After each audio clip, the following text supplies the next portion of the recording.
Está entre tan gobierno encrucijada.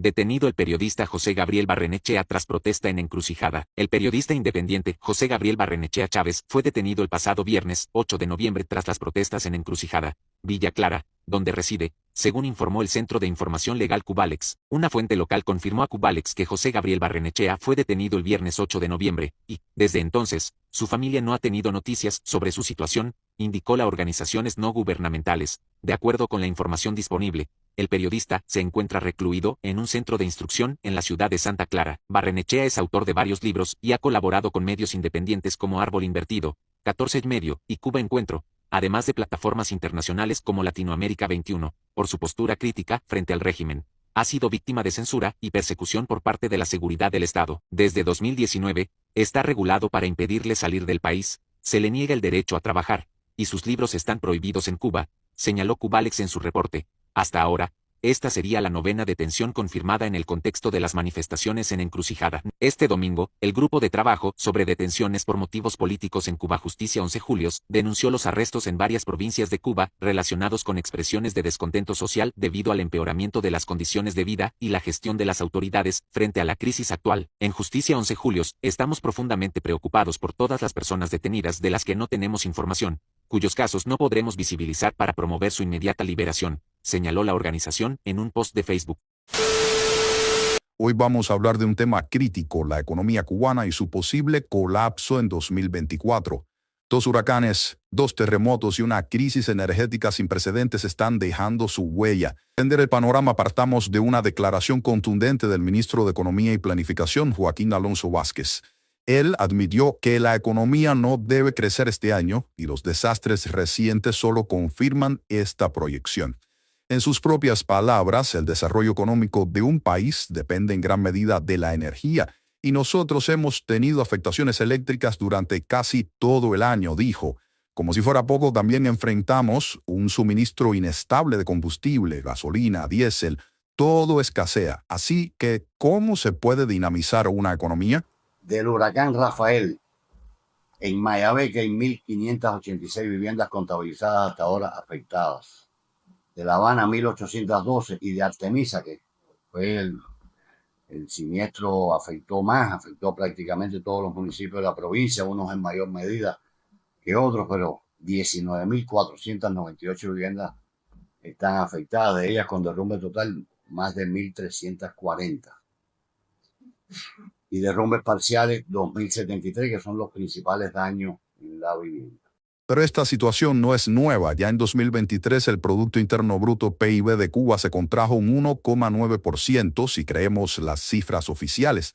Ahora, con esta nueva crisis, 2024 parece dirigirse al mismo destino. Incluso antes de los huracanes Óscar y Rafael y de los terremotos que sacudieron al oriente del país, la economía no había logrado recuperar los niveles de 2019. La pandemia, el endurecimiento de sanciones, como dice el gobierno durante la administración de Trump, y errores internos en políticas económicas nos tienen atrapados en un círculo vicioso. Y hablando de los desastres naturales más recientes, los daños son devastadores. Más de 34.000 viviendas afectadas, 200 kilómetros de líneas eléctricas destruidas, 115 instalaciones de salud, incluidos hospitales, dañados, y casi 40.000 hectáreas agrícolas perdidas. Las pérdidas en el sector agropecuario rondan los $16 millones por lo bajo, y esto ocurre mientras el país sufre desabastecimiento de productos básicos. Es como si las cartas también estuvieran marcadas contra nosotros. Y por si fuera poco, la recuperación, la llamada recuperación, va a paso de tortuga si es que camina. Para que tengas una idea, el ciclón Ian golpeó Pinar del Río en 2022 y hasta mayo de este año solo el 59% de las viviendas dañadas habían sido rehabilitadas. ¿Te imaginas cuánto tiempo llevará superar los estragos recientes? A esto se suma el turismo, que solía ser una tabla de salvación para el gobierno cubano. Este año el país apenas ha recibido 1.7 millones de turistas internacionales en 9 meses, un 5,2% menos que en el mismo periodo de 2023, y las metas oficiales de 2.7 millones de visitantes para 2024 parecen cada vez más lejanas e improbables. Para que te hagas una idea de la caída, En 2018 y 2019, el país logró atraer más de 4 millones de turistas. Hoy está muy lejos de esas cifras. Encima de todo esto, la política internacional parece que no va a jugar a favor de Cuba. Con Donald Trump regresando a la Casa Blanca y Marco Rubio como secretario de Estado, las sanciones podrían endurecerse aún más. Esto es una amenaza directa para la economía cubana que ya está en modo de guerra, según dicen sus dirigentes, como han dicho las propias autoridades.